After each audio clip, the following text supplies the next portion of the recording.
예, 코스피는 또한 20포인트 밀립니다. 변동성 있는 거죠. 이번 주의 흐름들을 보여주는 오늘 월요일 흐름들인데요.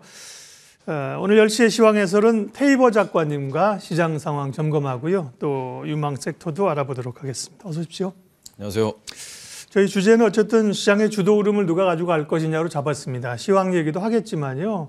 2차 전지가 워낙 뜨거웠었고요. 또 제목은 시드레진이라고 뽑았습니다만 성장주에 대한 관심도 여전히 있죠. 그래서 한번 이런 얘기들 해보겠습니다. 시장은 이제 기대감들을 꽤 많이 반영한 거죠, 지금. 그러면서 올라왔는데요. 연준 의원들의 발언이 지나갔고 실적이 발표되고 있고 이번 주 이제 미국의 소비자 물가지수를 앞두고 있습니다. 단기적인 흐름은 어떻게 보세요? 소비자 물가지수 같은 경우에는 지금 기준이 바뀌었다라는 부분 때문에 예, 주말 사이에 조금 월스트리트에서도 반응이 좀 있었습니다. 네. 실제로 지난 3개월 동안의 CPI 값을 확인해 봤더니 이제 원래 나왔던 데이터보다 조금 더 올라간다라는 이야기가 나오고 있고 인플레이션 둔화 속도가 좀 더 이제 장기간 될 것 같다. 좀 그러면서 채권 시장 같은 경우에는 실제로 지난주 그 전주죠. 2월 첫째 주에 나왔던 고용 보고서를 확인한 이후부터는 채권 시장에서는 매도가 좀 이어지는 모습이 나오고 있습니다. 근데 그 상황에서도 여전히 기대감이라는 표현으로 증시가 이제 좋게 이제 버텨주고 있다. 라고 우리가 볼 수 있을 것 같은데요.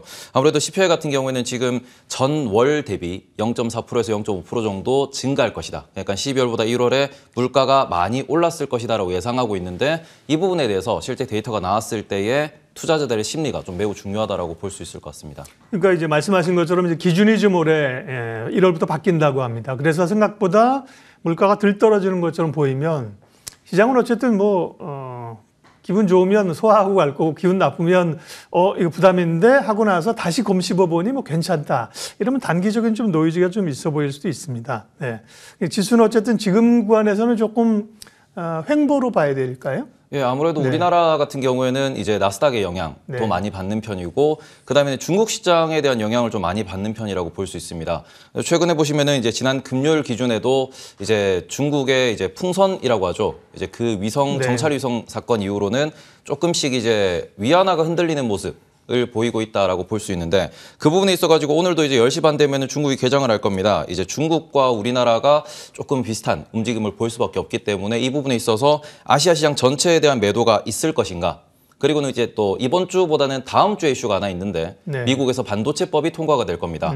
이제 그 부분에 있어가지고 중국과 우리나라에 대한 디커플링이 발생할 수 있을 것인가. 이 부분에 대해서 우리가 좀 지켜볼 필요가 있어 보입니다.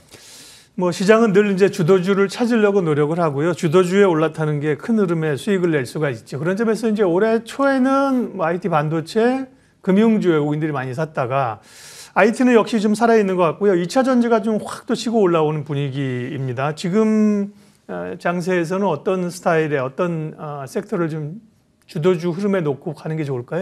저는 섹터의 관점에서는 아까 전에 말씀드렸다시피 이제 미국의 IRA 그리고 반도체법 이 부분들을 놓고 봤을 때 이제 우리나라가 그래도 수혜를 본다라고 평가를 지금 받고 있습니다. 그렇기 때문에 그런 부분에서 이제 2차 전지가 달리는 부분도 분명히 존재한다라고 생각을 하고 그리고는 반도체라든지 또 철강이라든지 이제 중국에 대한 규제를 하는 그런 부분들이 존재할 수밖에 없는데 거기서 이제 우리가 바이오 CDMO 이런 쪽으로 해가지고 한국에서 수혜를 받는다라는 쪽 그리고 이쪽으로 이제 조금 외국인의 매수가 있다라고 하면은 조금 더 섹터별로는 좋지 않을까라고 생각을 하고요. 그리고 아까 말씀드렸다시피 제가 지난번 이 자리에 나왔을 때 상저하저라는 말씀을 좀 드렸다가 실망하셨다라고 하셨었는데 그때 이제 제가 저라는 기준에서 200주선, 그러니까 지금 200주선이라고 부르는 부분이 2,500 초반대 정도의 위치를 하고 있습니다. 근데 그 부분을 이번에도 코스피가 올라가다 말고 지금 2,400대에서 머물고 있는 이런 모습을 보면은 저는 이제 올해 같은 경우에는 지수 같은 경우는 상당히 많이 막혀 있을 것이다.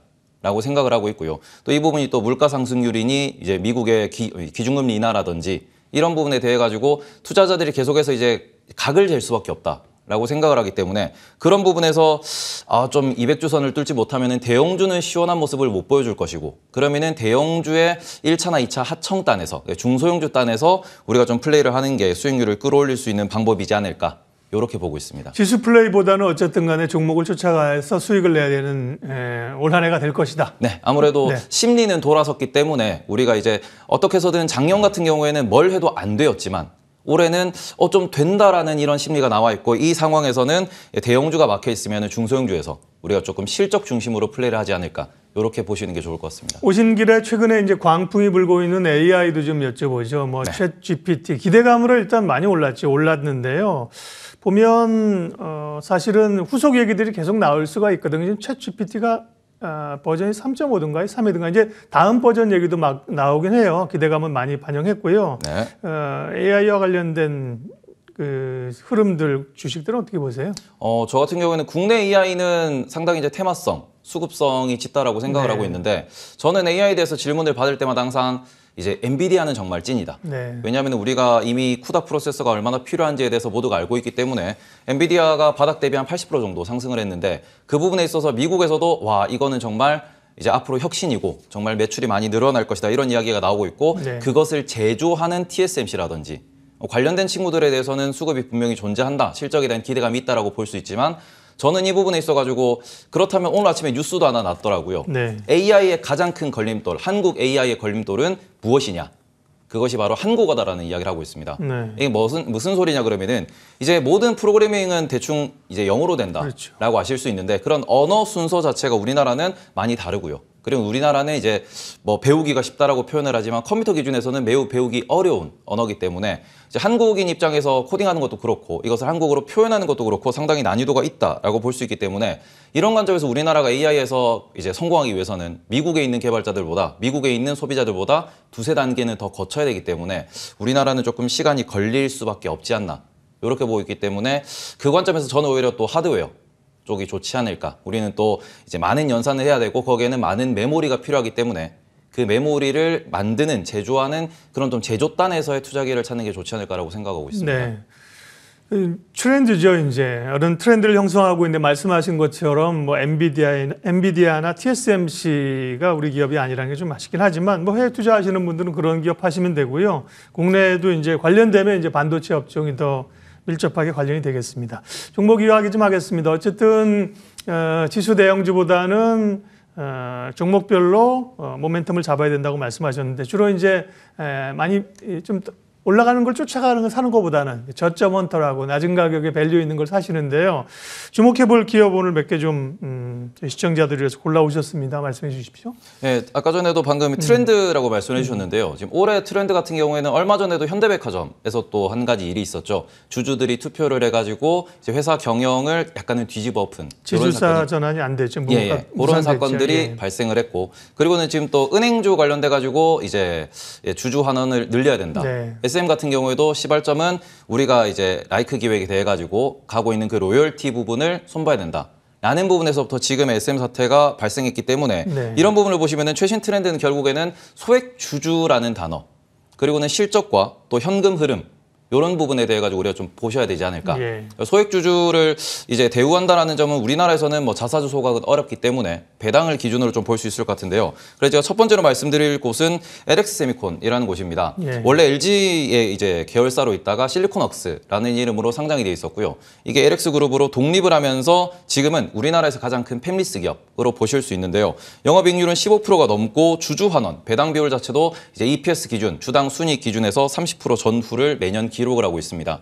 그래서 이 기업 같은 경우에는 지금 독립한 지 2년 정도밖에 안 됐기 때문에 재무나 차트를 장기간으로 보시면은 조금 왜곡이 발생할 수 있는 종목입니다. 그래서 네. 최근 한 2년 정도의 움직임, 그리고는 실적과 그리고는 이제 우리가 디스플레이, OLED 디스플레이에 들어가는 반도체를 설계하는 곳이기 때문에 장기적으로 OLED 시황이라든지 또 LG에 납품하고 있는 그리고 최근에는 삼성 디스플레이랑도 손을 잡는다.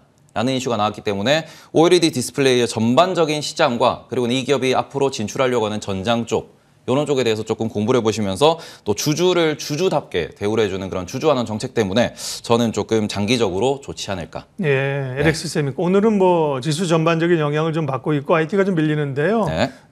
오늘 내일 보시는 게 아닐까.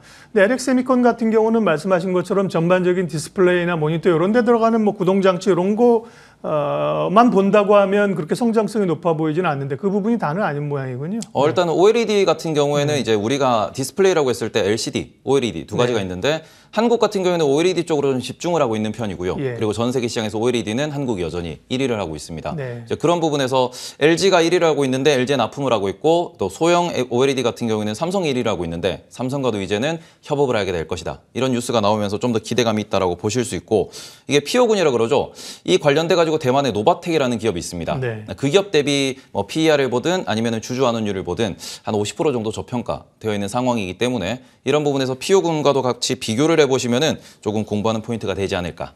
네. 라고 말씀을 드리고 싶습니다. 그러니까 뭐 바운드리라든지 이런 반도체 제조 쪽으로의 어떤 가능성들이 열린다면 확실히 좀 더 볼 수 있겠죠. 지금은 저도 이제 보면 구동칩 이런 거에 좀 중국 시황에 좀 모멘텀이 왔다 갔다 하고 해서 그런데요. 밸류가 좋군요. LX 세미콘. 다음 기업은요. 다음 기업은 이제 리노공업입니다. 네. 많은 분들이 이제 반도체를 공부하시다 보면은 이제 한 번쯤은 들어보셨을 만한 기업이고요. 그렇죠. 네. 얼마 전에 이제 TSMC에 대해 가지고 워런 버핏이 TSMC를 매수했다라는 네. 그 소식 이후에 국내에서 급등한 종목이기도 합니다. 리노공업 같은 경우에는 이제 반도체 이제 소켓, 테스트 소켓을 하는 기업인데 실제로 이제 재무를 뜯어보시면은 영업이익률이 40%가 넘습니다. 그리고는 이 기업 역시도 배당 성향이 30%가 넘는다. 라고 좀 볼 수 있는 기업이고 매년 이제 꾸준히 성장을 하고 있는 기업이기 때문에 특히 거래처 같은 경우에도 대만으로도 납품을 하고 한국으로도 납품을 하고 있다. 그리고는 실제로 반도체 업계에 종사하시는 분들 같은 경우에는 리노핀이라는 단어를 안 들어본 사람은 없다라고 표현할 만큼 기술력도 네. 존재한다라고 하기 때문에 저는 이제 영업이익률을 좀 중요하게 생각을 합니다. 영업이익률은 장사를 하면서 이제 나를 대체할 수 없는 그러한 지표를 숫자로 나타내 주는 거다. 라고 생각을 하기 때문에 제가 알고 있는 반도체 소부장 기업 중에서 가장 꾸준하게 영업이익률을 잘 챙기고 있고 그리고는 그 부분에 있어서 이제 주주환원도 잘하고 있는 그런 곳이기 때문에 공부를 좀 해보셨으면 좋겠다. 네. 소부장단에서는 뭐 주목할 기업 가운데 하나죠. 리노공업이고요. 많이들 알고 계실 거고요.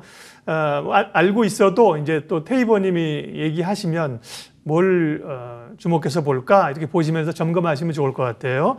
또 한 기업이 있는데요. 다음은요. 네. 네, 마지막은 신한지주. 네, 아까 금융주 얘기 잠깐 하셨는데. 네, 그것에 대해서 말씀을 좀 드리고 싶은데 일단은 신한지주 같은 경우에는 이제 은행주 중에서 영업이익률이 가장 높은 기업이라고 볼 수 있고요. 그리고는 최근에 은행주 같은 경우에는 다들 아시다시피 모든 은행주에 대해서 주주 환원을 확대해야 된다. 그리고는 자사주 소각이라고 하는 이제 우리나라에서는 조금 보기는 드물지만 이거 역시도 시장에 있는 주식을 사서 기업이 직접 태워버리는 이런 현상을 우리는 자사주 소각이라고 이야기를 하는데 이것까지 하면서 이제 총 주주 환원율이라고 표현을 합니다. 배당을 주는 비율과 그리고는 전체 시총에서 이제 자사주를 소각하는 비율까지 합치면은 그게 주주한테 돌아가는 네. 그러한 돈이다라고 이야기를 할 수 있고 이 총 주주 환원율을 특히 은행주들 같은 경우에는 2019년부터도 꾸준하게 우리는 배당을 늘리겠다, 주주 환원을 늘리겠다라고 표현을 했고 코로나 때문에 잠시 그 부분이 멈췄지만 다시 또 이번에는 또 어떻게 보면은 이제 주주 행동주의로 인해 가지고 좀 더 불이 붙은 상황이기 때문에 장기적으로도 볼만하지 않나. 그리고는 은행들 같은 경우에는 저는 비즈니스 모델이 바뀌고 있다. 무인화가 되고 있다라고 꾸준히 이제 말씀을 드리고 있는데 비용 절감인가요? 네, 그 부분 같은 경우도 일회성 비용이 계속해서 나가고 나면은 이제 인건비는 줄어들고 그 상황에서 자동화가 되면서 그 규모를 점점 좀 알짜로 만들어 나갈 수 있지 않나라고 생각을 해서 신한지주나 아니면은 금융주 전반적으로 한번 좀 공부를 해보셨으면 좋겠다. 네, 이렇게 말씀을 드리고 싶습니다.